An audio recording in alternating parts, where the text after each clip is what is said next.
About 2 weeks ago, I uploaded my first video about the Canon RF 28 to 70mm f2 lens, which mainly talks about its unboxing, design, and technological details. I promised to add the second part with many more examples from our daily lives, and here is what I promised. A link to the first review is attached later in the video. Hi, I'm Tzachi, and in my channel I discuss new and vintage Apple products, cameras and lenses. I attached the lens to my Canon R5 camera, which has been updated to the latest firmware 1.2.5 that Canon released in December 2021. In addition, I attached the Canon Speedlight EL1 flash to the camera, despite the fact that all the footage was filmed in daylight and outside. I used the flash partially, and when I did, I will let you know. Ever since I bought this lens a month ago, I have been using it constantly. True, on the one hand, the lens is relatively heavier, but it's something you can use to quickly.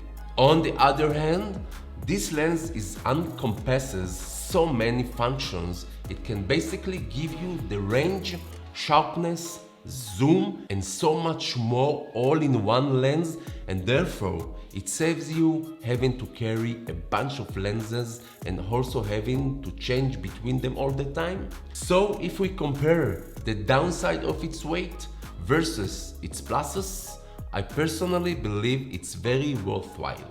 If you are wondering why I have the Canon RF 24 to 70mm f2.8 lens on the table, that's because you will soon be receiving a comparison video which I'm preparing between these two lenses, which will help you decide which lens is best suitable for your needs. My YouTube channel exists for about a year, and I work very hard to prepare the very best for you. So please subscribe to my channel, it really helps me grow on YouTube.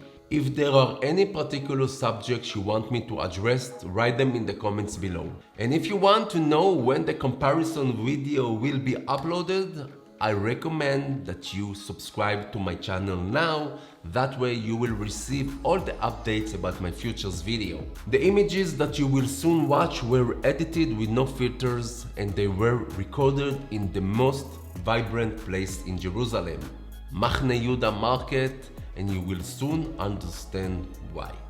And now let's move on to the practical part.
Guys, that's all for today. I really hope that you are impressed by the lens result. And I really want to know in the comments if this video helped you decide if the lens is most suitable for your needs. For any questions regarding this video, you are welcome to write them in the comments below.